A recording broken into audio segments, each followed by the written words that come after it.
Beautiful quilt here, okay? Just looking at this quilt, which was made by a great-grandmother of a mother who came because she had heard that there was a shaman that had been invited by Eagle Man Ed McGaw to come up to the reservation, and Patty Running and her husband, who was a Whippy medicine man, who was revered because he was really, really powerful and really good at what he did. And so Ed asked if Patty could put me up for 6 weeks while I was up there to do shamanic work for the people who wanted it. Frankly, I didn't think anybody would come because I know medicine people from several different nations, and they are incredibly wonderful, powerful healers. And I didn't think I had a place at the table for that, but Ed wanted me up there, so I said, okay, I'll give it a try. So the quilt that you see here, it would be a very good idea if you had a picture of it, just to sit with the picture of it, because it was created by a great-grandmother of a mother who had 2 children. One was about 13 years old, and the other was a 15-year-old boy and a 13-year-old daughter. And she brought them up to where I was staying. I was up near the Sundance area. I had my own tent up there, and that's where I did my shamanic work. And they came in, the 3 of them, they sat down, and I said, how can I help you? Because I didn't know who needed the help there, and I was she's bringing 2 kids, I couldn't figure out who's on first, who's on second, who's on third. And if one of them needed it or the others are there, as family members being there for that individual. Well, that was wrong too. So I asked the mother, and she said, my children have been abducted by aliens. And I looked at her and I said, okay. I said, what else can you tell me about this? And the young man, who's 15, interrupted and said, they took me up to a spaceship. I saw it. He said, they came in the window and they got me. And he said, and I couldn't do anything. I was paralyzed. And he says, and I was so afraid. And I said, well, what did these aliens look like? And he said, they were gray colored and they had big black kind of almond eyes. And I said, what else can you tell me? And he said, well, they're about 4 feet tall. They're not, and they're thin. And he says, they have like a human-like body, but not really. And he said, they have these little tiny mouths, but you never heard them speak. He said, it was telepathy. He says, they were talking to me, and I was talking to them in telepathy. And he said, and I was in a spaceship. And he says, I saw where they took me. And he said, they implanted me with something I didn't want. And he said, I was really, really scared. And he said, the next thing I knew, I woke up in the morning and I just didn't feel good. And he said, since that time, that the Greys would come and visit him, and it always upset him. And they always did something to him. And he didn't want to get into what else they did to him, okay? He just didn't really want to go there. All of it was shocking. All of it was traumatic for him, okay? And whatever they did to him.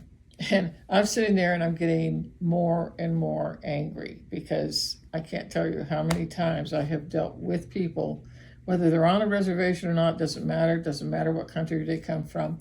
I'm hearing the same story again and again. With the Greys? With the Greys. Mm-hmm. Oh, yeah. Mm-hmm. They're not our friends. If you think they're our friends, you've got a big thing coming, all right? They are doing things that are against a person's own personal will. They did not agree to this to happen to them. And so that's where the Greys went wrong.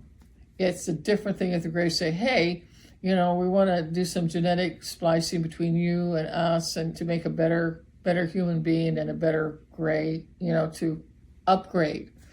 It's one thing to ask and say, do you want to take part in it or not? That's not what they do. They just capture you, they paralyze you, and they take you up. They take your astral body. Your human body stays here, but they work on the astral body. So basically the same thing from the girl. I asked the girl, same kind of thing. And the mother is crying now because her children are just so devastated and so shocked and traumatized by this, but it's been ongoing for over 3 years. And I said, okay. I said, I'll run a journey for each one of you, okay?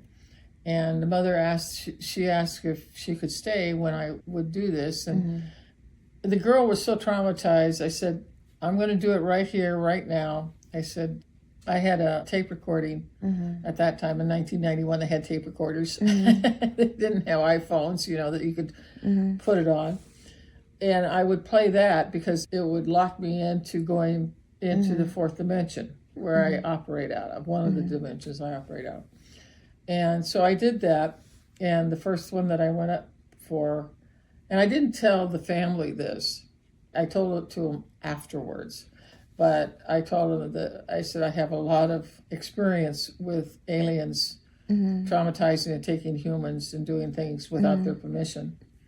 And I said, they're not the good guys. And then these three were gone like bobbleheads going, no, they're not nice at all.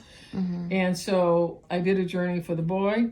And when I went up, I knew exactly where to go because I've gone to these ships before. I know their layout. I know what they look like on the inside. And when I appeared, there was about 3 different grays down a corridor. There was doors on each side. It was like a laboratory area or medical area. And they saw me and they started running the other way. They knew who I was because I've done this so often with these people. And so I finally found somebody and I said, you're going to show me where this boy's, whatever you did with the boy, I said, it's in a jar, in a storage room. And I said, you're going to take me there and I'm going to take him back to the boy. And they went, okay, no problem. I'll take you right there. So huge jars. These jars are like, I mean, if you took a gallon jar and blew it up to maybe 6 times that size, 7 times that size, they had shelves with these different types of, they're not mason jars, but I mean, everybody understands what a mason jar is, quart jar. They had that shape. And inside, there was different organs and different parts and pieces of a human being in each one. And each one was labeled on the outside of that jar as to who they were, where they came from, and what had been taken. Okay? And so I got the stuff out of the jar, brought it back, blew it into the boy's heart and then into his head, then put a 48-hour circle of protection around him so that everything would gel and he would receive back what he had taken from him from his astral body. This is it. We're talking energy here. I did the same for the girl. I had the same thing happen, just about a little different, but also blew in her astral energy parts that had been taken into her. And after I did both of them, then I sat down and told them what had happened to each of them. And everybody's crying. But now they're tears of relief. And the boy was saying that he felt so much better. And the girl, she was just sobbing. She says, I feel whole now. All right. And the mother, she's just so traumatized and feeling so helpless because her children were being abused and used. And I told him, I said, look, I said, they're not going to come back and bother you again because they have to deal with me. And I said, and they don't want to deal with me. And she said, I don't know how to thank you. She says, I need to pay you for this. I said, no. I said, this is free. I said, we're even. But I have to give you something. And I said, no, you don't. And so, they got up, I hugged them, and they finally quit crying, and they were so happy. The color of the children's skin changed completely within a half an hour after the... What did you see the color before? It was they were pale. There was a pallor. There was a fragility to the skin that was not normal. Okay. You get that kind of fragility color in the skin when somebody's very sick and gonna die or is on their way to dying. Okay. That's what it was like, almost semi-translucent, and it had a radiation, a radiant kind of color to it. It was not normal. Okay. I know normal, and that's not it. But within half an hour, the boy's face flushed, the girl's face flushed, their skin, their arms, their hands, and they both felt so much better. So then we hugged, I said goodbye, bless them, and if they need anything else I gave them my card. I said, you call me, I can do another journey for them if that's what's needed. I said, it's free, don't worry about it. I don't have to be up here at the reservation to do it. You don't? I said, no. My shamans can go anywhere in any dimension. So long story short, 2 weeks later, I just got done with another person, done a journey, and they were leaving my tent, and up pulls this mother and the 2 children in the car and parks. And she's got a bundle in her arms. And I'm going, what's this about? And I thought, I wonder if the kids are okay. That was my first thing, was something's going wrong. Because I could see their auras, and their auras looked really good versus what they look like. They look pitted. Some of the layers of their aura were pitted, looking like somebody had poked holes in them. And I could see as they were walking toward me up the hill where I had the tent that they were fine, and their auras were solid, and the colors were good, and everything was where it should be. But she had this big sack, okay? And I met him outside, and I, the boy just practically squeezed the breath out of me, and he says, I feel so much better. He says, I feel normal now. And the girl, she came and she just threw her arms around my waist and just sat there and sobbed some more. And then the mother put the bag down and started crying some more. I get tears every time I tell this story.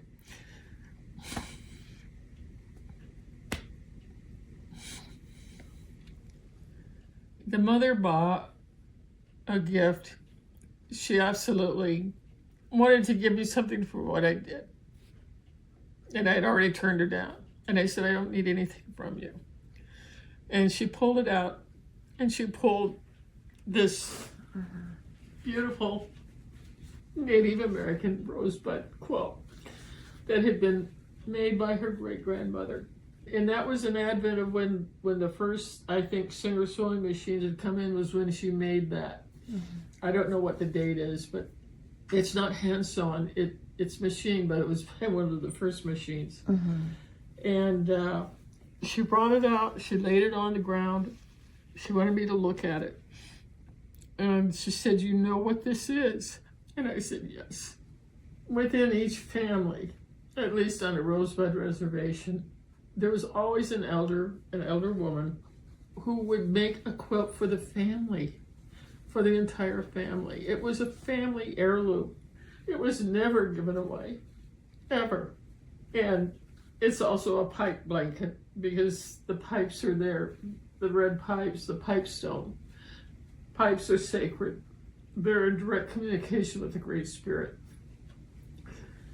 And this woman made this. There was no patterns for these things. She made that with her first Singer sewing machine. I don't know how she got it, but she did.